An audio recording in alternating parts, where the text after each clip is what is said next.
Hey guys, it's Ryan Fowler and Teresa Kuhn here, Inner Masculine Live. Another great episode today. Check out my new place. No, I'm just kidding. For any of you who use StreamYard, it's one of the standard backdrops.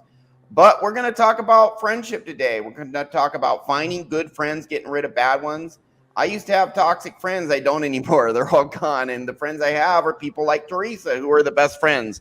So how do you get them? How do you let go of the bad ones? How does it relate to your inner world? Because honestly, you upgrade your inner world, and you do have to know a few things to get good friends, but you upgrade your inner world, you will get much better friends. And we're going to give you a few tips too, because everyone needs good friends, and we don't need people who drag us down. But Teresa, my good friend, welcome to the show. Introduce yourself. Oh, and after Teresa will be here 15, 20 minutes, probably 20. And then we're going to show you guys my self-hypnosis program, which is out. And after we get off the show, I'll post a link if you want to go purchase it. I'll put that in the description. But Teresa, how you doing today? I'm fantastic. How are you, Ryan? I'm doing all right. I got my new place here, so it's gorgeous. I didn't know you were a concert pianist. I'm not. That's it's a prop. It's a prop to get women, so they dig it. They dig it. So that's cool. Really funny. That's really funny. Yeah, that's funny. I don't play, but yeah. No, actually I do play a tiny bit, but it's been ages. So friendship, we've known each other, I don't know, 10 years or 8 or how long? I actually think it's more than that, but I bet I could find out really quickly. Yeah, probably around 2010 or 11 or 12 we met. Yeah, it's definitely been at least, I would say, 10 years, because we did either a radio show or a podcast long time ago. Yeah. Well, you needed some help with the trust too, things like that. But that was so. Yeah. And how we met, I think, is actually a great way to kind of outline how to make good friends. But and we started out, when we started out connecting, we were introduced to each other as very high value people that we needed to we needed to meet. But I was referred to you as someone who was really, really smart in the area of your expertise at that time. Oh, I remember it was Tammy. Yeah, it was Tammy. And you were a great guy. And I don't know what she told you about me, but you were already like, because it was a referral, it was someone who I was told I needed to connect with. I already had an impression of you, right? The halo effect. And as it turned out, you were exactly who this person represented. You were a very smart, high value individual. Oh, thank you. And over the years, because you show up like you do, and you do what you say you're going to do, when you say you're going to do it. And if you can't, you you communicate. You're someone who I've kept in my orbit as a friend, and gotten to know over the years and become closer and closer with. Yeah, and we also offer each other value, which is a very important component of finding and keeping good friends. I mean, but even if we've helped each other somewhat in business contexts, in other contexts as well, but even in personal context, we offer each other value, and that's going to be an important concept we're talking about today. And actually, there's this other channel that I've actually featured this channel on my show, Psychax. He just released a video on finding good friends as an adult. That's worth watching too, guys, just so you know. But here's the thing. When I first met Teresa, actually, you know what? It was over 11 years, because I met you before I cleared my trauma.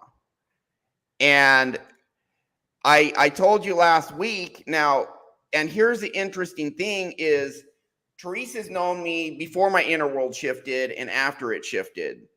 And I said, and my perception of Teresa was different before I did the self-hypnosis and fixed my inner world. Do you remember what we said last week when I first met you?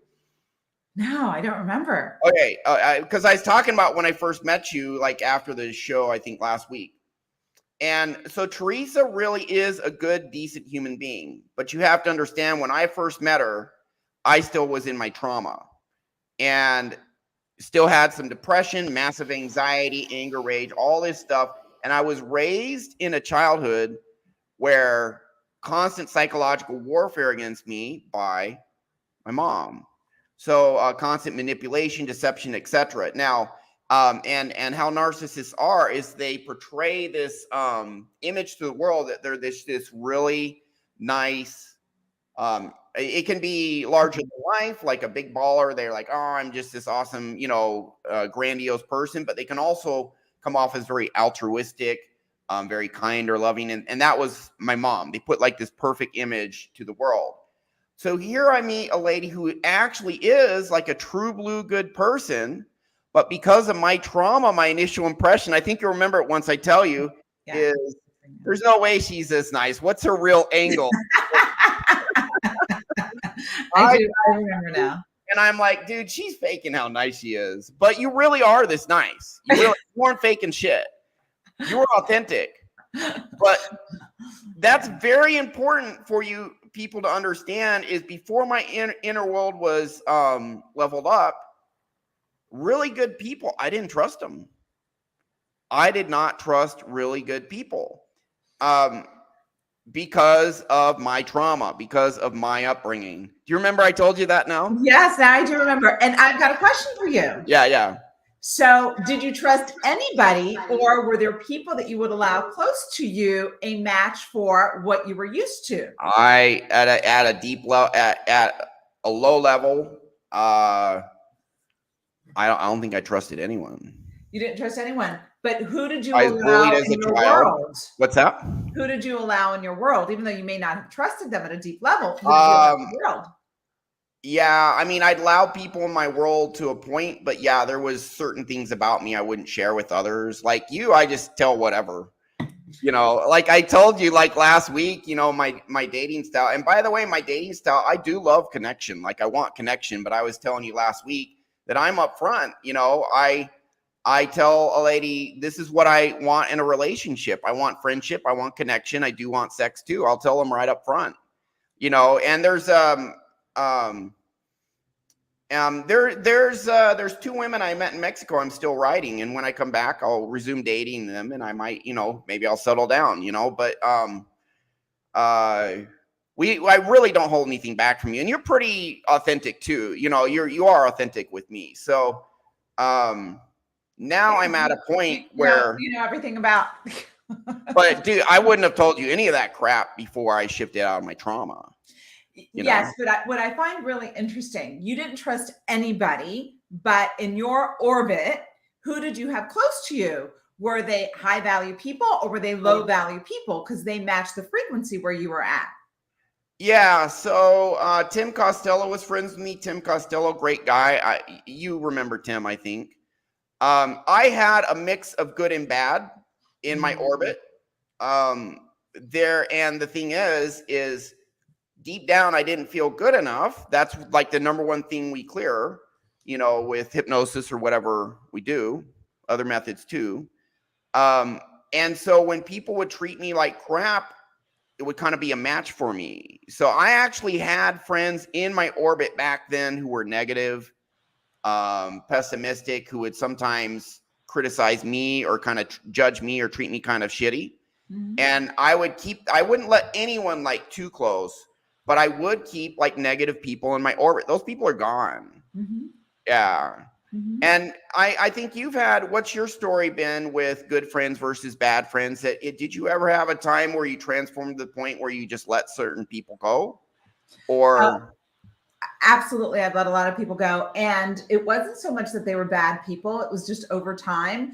I can tell you in my early 20s, the friends that I made at that time were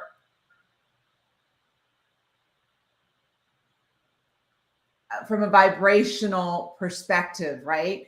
They were more complainers. They were more looking at the world a certain way, right? Not that they were bad people at all, but when you're working on yourself and you're growing and you have certain objectives and goals, and there are people who like to stay in their stuff, right?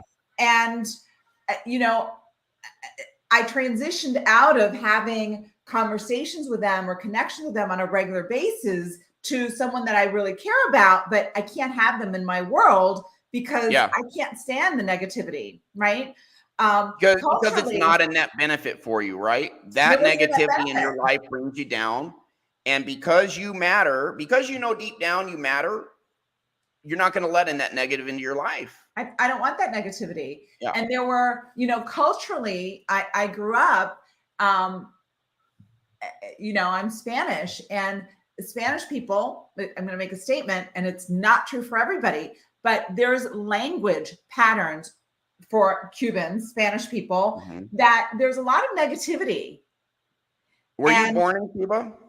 No, I was born in the United States. Okay. So my family hails from Spain, then Cuba, then the US. There's a lot of negativity in that language. There's a lot of fear. There's a lot of trauma that comes from, the plight of immigrants, right? When they're having to immigrate, and my parents were, I was first generation US, they came over from Cuba. Their family, our family, came from Spain to Cuba. Tons of trauma. And there's a lot of negative conversations, not that they didn't accomplish and get stuff working, but that negativity became very repulsive to me. My nervous system could not handle that negativity with what I wanted to accomplish. I could have stayed in that soup of negativity, and I chose out, right? Another example I'll give you, in law school, when you go to law school, there's nothing more obnoxious than a first-year law student. They think they know everything, or why? Well, yes, and they look at the world. You're being trained to look at the world as all these things that can happen, right? So you're looking at the world from a victim perspective, right? Well, if you do this, this can happen, and they're liable for this, and they're liable for that. Oh, and okay. What I was about to say, there's nothing more obnoxious than the first-year law student, except for a first-year attorney who's passed the bar. Yeah, that's funny. So I had to get out of that mindset and out of that, looking at the world where something bad can happen, and here are all these victims. And I had that over time repulsed me completely. That's part of the legal training, almost, to look for people who've been injustice, and now let's sue.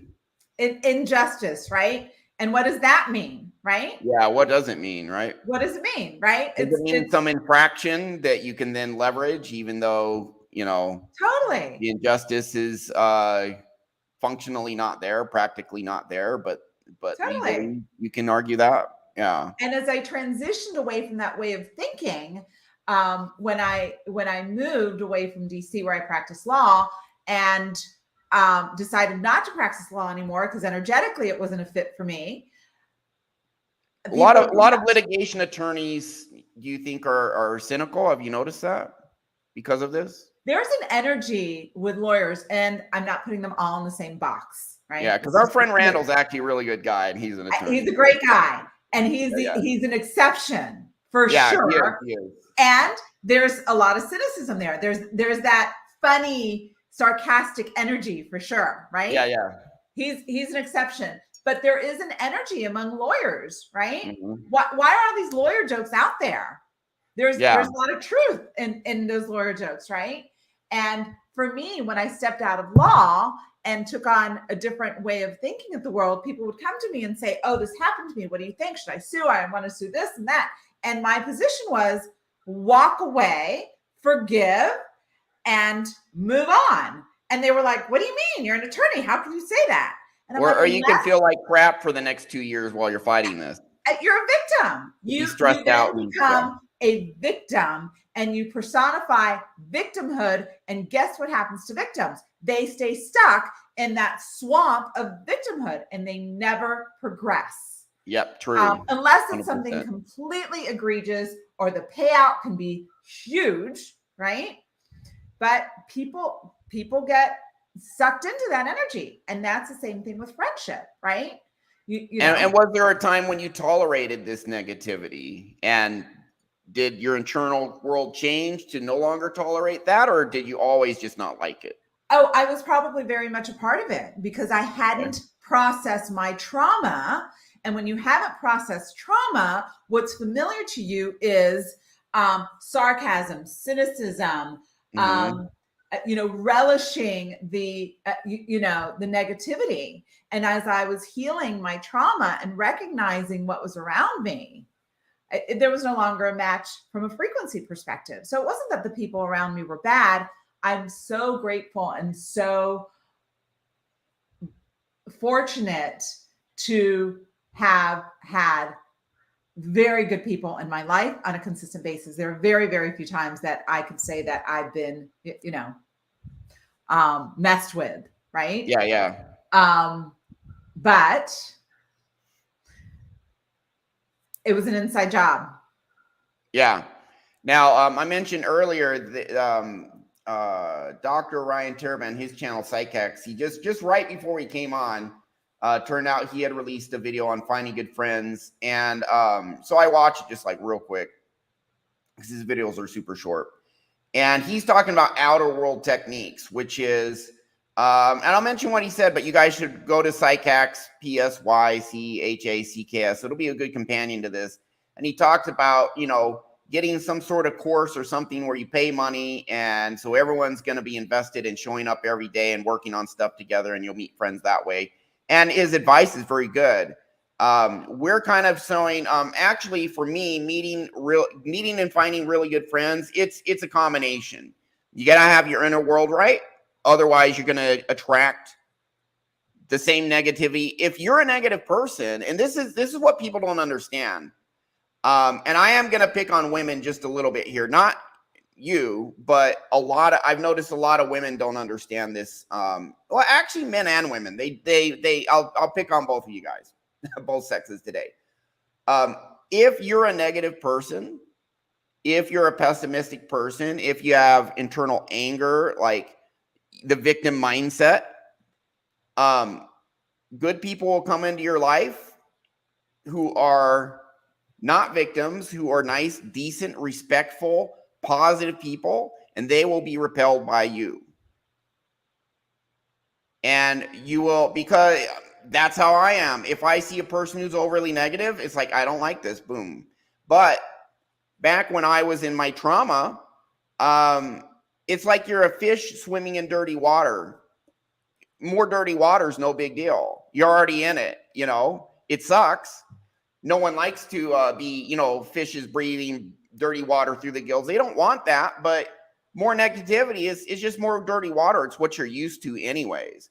But if you're in clean water and all of a sudden you I don't know, there's some patch of dirty water somewhere for whatever reason, you swim into it, and you're like, oh, disgusting. You get back to the clean water. You know what I mean? So there really is a lot to be said for like attracts like. And if you have internalized trauma, the good people who don't have trauma, they can be very I'm compassionate for others. I want to help others. I've dedicated my life to that. But while people are in their trauma, I can hang out with them a little bit, but if it's a constant thing, it's just like your negativity, your victim mindset, your internalized anger is going to repel people who don't have that. Would you, at least over time it will, maybe not immediately, but over time it will. And so you can't have that person as a good friend. It's not a match. Would you agree? Absolutely. Absolutely. And, you are the average of the 5 people you hang out with, right? I mean, that's something that's been said for forever, from the beginning of time, right? Ancient texts, everything says you are who you hang out with. And maybe you're not, a negative person per se. If you're hanging out with negative people, guess what? You're going to become, it normalizes because that's all you hear. If you're hanging out with people who think, the world is out to get me, like in certain jobs, right? Certain professions or certain types of jobs where, the pool of workers all believe the man's out to get them. Guess what? The one person or the 2 people that want to elevate above that, right? The crabs are going to want to pull them down, right? Yeah. So it's so important who you hang out with. It is so important who you hang out with. And if you're malleable and you're not discerning and you don't have intention about being with certain types of people, just know whoever you're hanging out with is who you're going to become. Yeah. And even if our internal world is good, if we have negativity all around us, it will drag us down over time. There's no ifs, ands, or buts about it. So I guess now we all want and need good friends, because friends who are positive, who are encouraging, or who have good insights, good skills we can share with each other, it's going to elevate each other. I mean, we are designed to be in tribes. We have evolved to be in tribes. It's I suppose we're fortunate in today's day and age. People are more disconnected than ever, but at the same time, we actually have more power to make good friends. But there's the outer techniques, such as, okay, go to a group where everyone has common interests, find friends there, find something you can do together that you both want to do, in some group setting or whatever. Or take this Dr. Taraban in his video that just came out. He says, take some sort of certification course or something like that where everyone's invested, and make friends that way. And honestly, how you and I met, we were working on the same we're still working on projects together, and we have aligned interests, but we also have the same energy. And if you ignore what you're putting out into the world, if you think it doesn't, if you want to understand this above all, if you put out positivity into the world, you're going to vibe with good, positive people. If you put out anger, negativity, victimhood, all of that, you're going to repel the positive people, and you're going to attract other people like that who will tolerate that, and then you'll be miserable together. Misery loves company. So all these sayings, right? All these truisms come from somewhere. I'm going to add one thing, and then before I go, because I got to jump. Not only did we connect from an energetic perspective over the years and work together on projects, but I've referred you to people who you've also connected with, right? And if I had referred you to people that that you didn't connect with, or that wasn't a match from an energetic perspective, they would be like, why are you connecting Ryan? Like, there's no connection here. Like, there's no value here. And we've helped the other professionally in all sorts of ways because of that. Absolutely. So you've expanded your opportunities because of referrals and connections where you vibed with those people, and they have a lot of respect for you and what you bring to the table. And these are very high value, very successful individuals who value a lot of what you're doing today. Thank you. And likewise, I'm gonna fly. I'm gonna run. Okay. Thank you, Teresa. Teresa has to go. I'll have a final word, and then we're actually going to show. Thank you, Teresa. Appreciate you. Thank you. See you later. Teresa is a good friend. When you upgrade your internal world, you become high value. Because Mike, thank you, Mike. Welcome to the show. Mike, welcome. Jorge. Jorge, also one of my good friends. Jorge brings value to me. I bring value to him. We help each other out. We hang out when I'm in Mexico City, and he's there too. We live there for a few months together, but we've known each other much longer than that. So Jorge is watching. Appreciate you, Jorge. When you become positive, just by having a good internal world and becoming positive, you offer value to others, because your energy radiates and it has an influence on others. You hang around negative people, their negativity affects you.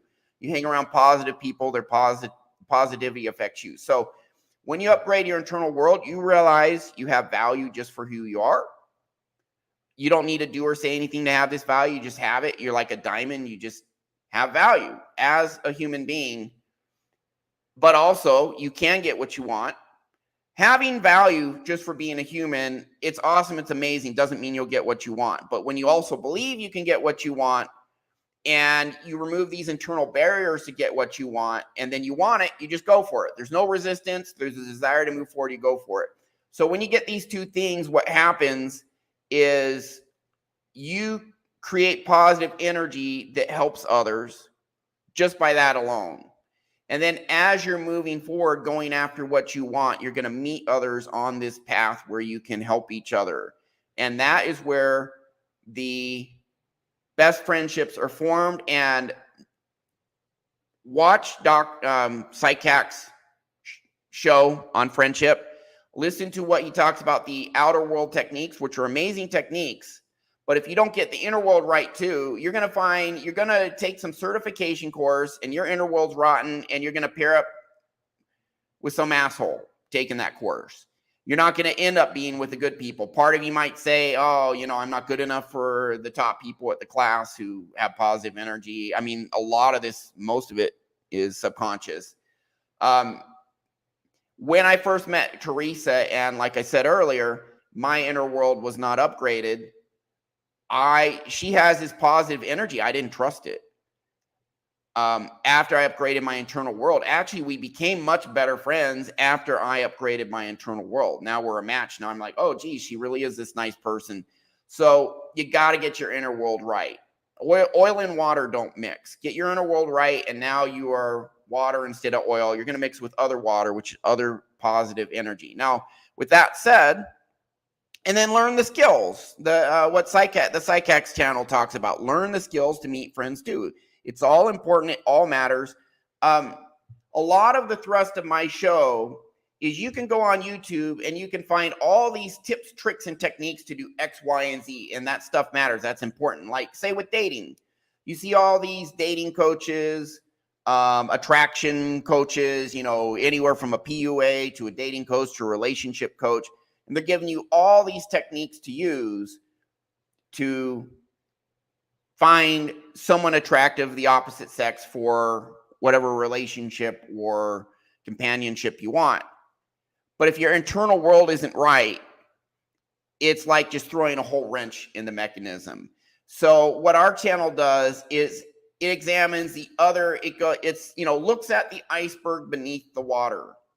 They're talking about the iceberg above the water.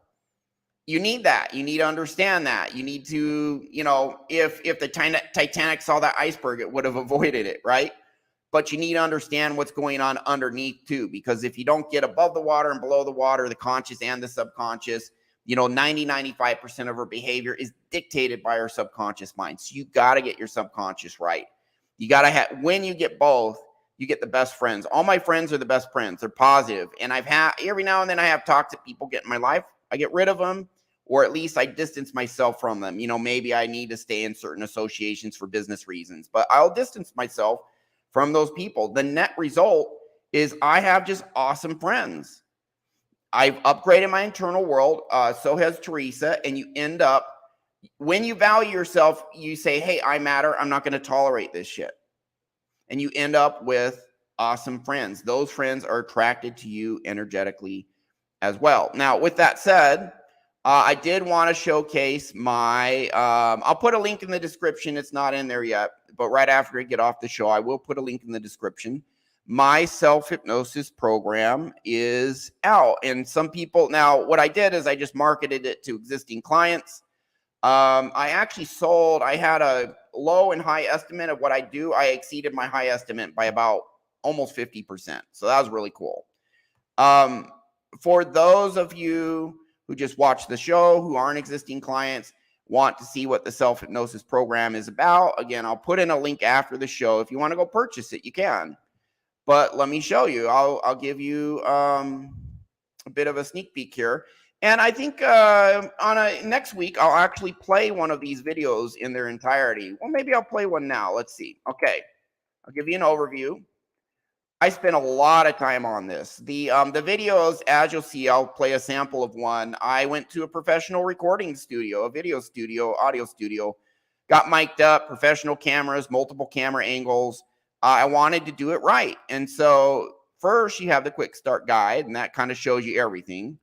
Then you have, these are all video clips right here with different types of training. Belief systems. Our subconscious mind behaviors are based on belief systems tied to feelings. So that's very important. There's a lot of neuroscience here. There's a lot of psychology here. 5 types of subconscious trauma, how our subconscious mind works. Now, if you want to get the basics, the fundamentals on how your subconscious mind works, you go to my website. It's free. Yeah, you see it, Ryan, innermasculine.com/free-ebook.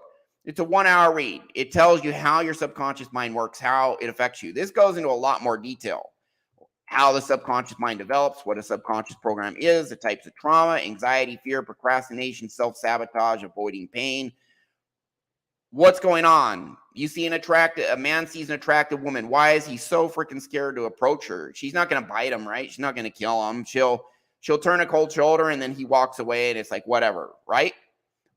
Why is there such a mismatch from this high anxiety when in reality appears to be very low risk?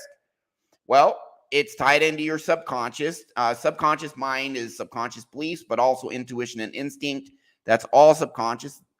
This goes into detail. My ebook does too, but this goes into more detail. This covers things the ebook doesn't cover. It covers quite a bit the ebook doesn't cover. But the ebook on my website for free is an excellent primer. It'll give you information. It's hard to find anywhere else. I don't know any other place that puts it so concisely, so you just get the facts and understand the topic quickly. Talk about hypnosis. Now I have a special process called Diet of the Five.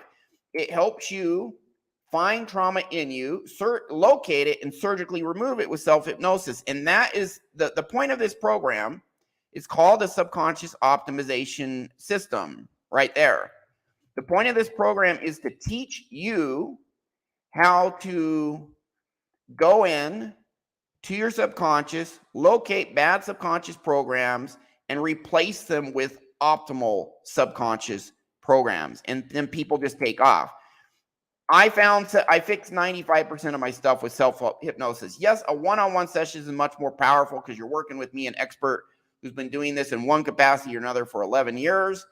And so you borrow my expertise instead of having to kind of train yourself. Now, a lot of people with self-hypnosis, not everyone, but the majority, most people can start getting results right away. You watch 2-3 hours of these videos. The quick start guide will show you which ones to go to first. You watch 2 or 3 hours of videos, you go to my worksheet, you then do the audio, and most people, even big benefits right away. I've had people like quit porn.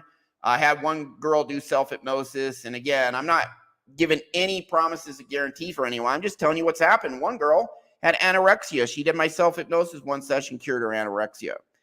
You can go because subconscious trauma was causing pain, that her anorexia was a coping mechanism. Now, again, I'm not making any claims or promise for anyone. I'm just telling you what happened for her. This is going to tell you how to optimize your subconscious mind. Within 2 years, my income doubled. Again, I'm not promising that for anyone else, but we just see crazy stuff like that happen.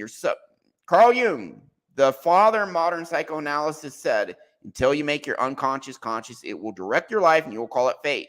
This is taking fate into your own hands. Learning how your subconscious works, but also learning how your conscious mind works. We go into finding your mentor and tribe. We talked about friendship today. My former consulting job, my average client was worth $1 to $10 million. So I just work with multimillionaires all the time. I still do. Multimillionaire mindset. I know all about it. Life gamification, that is actually tied to optimizing your dopamine system.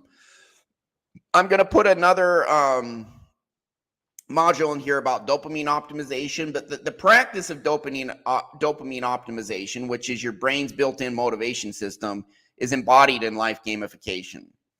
So we don't just cover subconscious stuff here. We could cover a lot of things that support and enhance it, but this is first and foremost a subconscious optimization program. But we do go over self-talk, other things that matter too, such as your tribe, positive self-talk, gratitude, diet. So we go over other things as well. We train you on how to use my Diet of the Five worksheet. It's called Diet of the Five because there's only 5 types of subconscious trauma, although they apply differently to different people. So how does it apply to you? What is your subconscious trauma? Again, it's subconscious. It takes some training to know how to go in and find it, but you can find it and you can make it conscious, just like Carl Jung said you should. And then you can optimize it. You can get the bad out, put the good in. So there's training on how to use my worksheet. My worksheet comes with instructions, shows you how to do that. By the way, when you sign up, I do a webinar at the end of each month. So you get a live webinar. You can ask me questions. You get one. That comes with the program. This is written materials for you to use. Sometimes there's issues that come up when you're doing self-hypnosis. So it's all there. The ebook that's on my website for free, also in here, because yeah, it's free, but it's important. So it's in here. These are just the audio versions of the videos. I'll play a video in a second so you see it. And then these are all self-hypnosis. It's 12 different self-hypnosis audios, or 10 audios for self-hypnosis, 2 guided meditations. There's all instructions and training here how to use this for maximum benefit. Now, these self-hypnosis audios, I do this different than most others. Most other self-hypnosis audios, you just listen and you're like, okay, I feel more confident or whatever.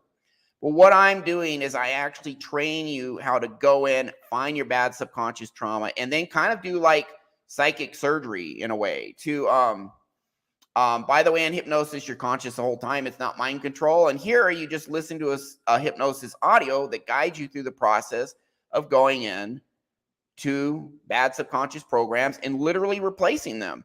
You watch my video testimonials. That's what I'm doing all day, every day with these guys. And a lot of people are actually fixing their own trauma with self-hypnosis. You watch my interviews, my testimonials, the Brandon S. interview. He cleared 7 bad subconscious programs using self-hypnosis. The Dan Molina interview, he cleared 15 to 20 on his own with self-hypnosis. Jorge Diaz, his interview, everything he talked about in that interview, he cleared listening to self-hypnosis. You find the program, you get it out, and you put in a counter belief that is an optimal belief. And it's massively beneficial, massively powerful. So this is more of an active process. It's not just, there are audios here where you can just listen to them. That's the no trauma clearing. Guided meditations these are somewhat interactive, but it is more passive. But these trauma clearing ones, it's actually a very active process. You're actively imagining things, saying things, you're locating bad feelings, emotions, beliefs in you, following the instructions to remove them. So it's an active process. So it's substantially different. You find some self-hypnosis on YouTube, it's not going to have you go through an active process of locating things and doing some work. But when you do it this way, the benefits are just, I mean, it's just mega. It's just like 20, 30, 50 times more powerful, or it can be. It's different for different people. It's just, it can help you in ways that just passively listening to an audio never will. So I'll play just a little bit of this here. So you kind of see what this is about. This is these beliefs. Get rid of it. So we'll just go back here to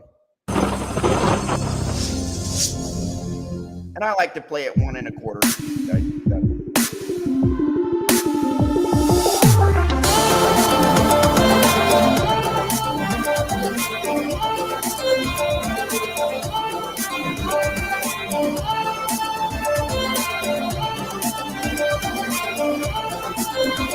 Hi, everyone. It's Ryan Fowler with InnerMasculine.com, and welcome to part 3 of the video training series of this. I'll play 2 or 3 minutes of this so you see what it's about. But as you notice, I did it all professionally mic'd up, professional studio. I wanted to give you guys a quality product. So I spent a lot of time and money on this, and I did. I'm really proud of this product, and it's really massively helping people. It is. Subconscious optimization system. This is where we really dive into the training, and we're going to start out with belief systems. We're going to explain a little later what a subconscious program is, but needless to say, subconscious programs are just a bunch of beliefs tied to feelings that are deep down in your subconscious core. So we have to start with belief systems, because the things that are holding you back, why you're stuck, why you're not moving forward, why you have anxiety, maybe you're just not feeling good about yourself, anger, all of that. It's all tied to belief systems. These are feelings tied to beliefs. So we want to start out by describing what are the best beliefs that you should have in your subconscious. What is the criteria for choosing beliefs that serve you best. And so first of all, when you are looking at what the best beliefs are, we don't focus on what is right or what is wrong. We look at what is going to serve you best, what's going to help you be the happiest, what's going to help you have the most power to get what you want, to be productive, and to be confident, and just have as much power and ability and confidence and happiness and other good emotions and beliefs as possible. So, okay, so that's a sample of the program there. I might play one in its entirety next week. We'll see. But spend a lot of time on this. It actively trains you to learn how to go in and fix your core. I'm really proud of it. It really helps people. I've been teaching self-hypnosis to others for about 4 years, and this is a culmination of that on top of the 11 years I've been doing it for myself. Again, at the end of each month, there's a webinar where you can ask questions, so you get access to one of those. When you purchase the program, I will put this a link where you can purchase it in. I'll start putting that today, and every other day I have a show in the comment section and pin comments and in the description for all of these. So now with that said, Matt W. Hey, Ryan. Hi, Matt. And so that is our show for today. That's out for any of you who want it. Honestly, I expect it more to be, people come to me for a session, and they do get some self-hypnosis with the session, and then I add this on so that they can start fixing themselves for anything additional they need to fix. But as a standalone product, this is effective. This does work too. I have people doing this standalone, fixing stuff all on their own. There are times you do need a one-on-one coach. You might have something complicated in you, or you may not be very good at connecting to your emotions, your inner world. Most people can. Some people struggle with that. So there are some times where you just need a one-on-one session. If you do a one-on-one session with me and you see the process and you have me guide you through going into your internal world, it does better equip you to use this course. But honestly, a lot of people use the course and never do a one-on-one session, and it still massively helps them. So that is our show for today. Get your internal world right, and you will naturally gravitate to better friends. You'll just stop tolerating ones who aren't good for you because it doesn't feel right. It doesn't feel good. Whereas if your internal world's bad, other negativity is going to be your normal. You're not, whatever. And you're going to, and then the people who aren't negative, who don't have trauma, they're going to sense your negativity and not want it. And what really hurts a lot of men and women is they're negative, they're cynical, they're skeptical, and then a really good person of the opposite sex who initially is attracted to them comes along, and this is a really great human being. You're a guy, you find a really great girl, but she senses your negative vibe, your negativity, your skepticism, your lack of trust, whatever. And because her internal world's good, it's not a match, she leaves. So if your internal world isn't good, you are literally going to kind of be repelling the really good people that you would want to have as a girlfriend, or if you're a girl, as a boyfriend. You're going to repel that. Negative people, they repel the good. And then they're like, oh, why are, these women are like, why are men are all pigs and they're all jerks? It's like, no, that's what you're attracting. That's your world. Other people have a world where they find a fantastic person and then they have a fantastic relationship. And that's the type of people they naturally attract. When toxic people come in their life, they're like, no, thanks. When a good person comes in their life, there's not repulsion there. There's attraction. Then they pair bond, and it's great. So you got to get your internal world right for relationships, friendship, whatever. It is absolutely core. It's absolutely key. Subconscious optimization system can help with that. I can help with that. But that's it for today. Thanks for watching. This is all important. This is all helpful. I hope you found this episode helpful. Just remember, you can get what you want. You can upgrade your internal world, and it changes everything. The information's out there, and you have the power to do it. You have the power to acquire the information, find this stuff, fix your world, and then have a kick-ass life, because you really do have more power than you know. That's our show. Thanks.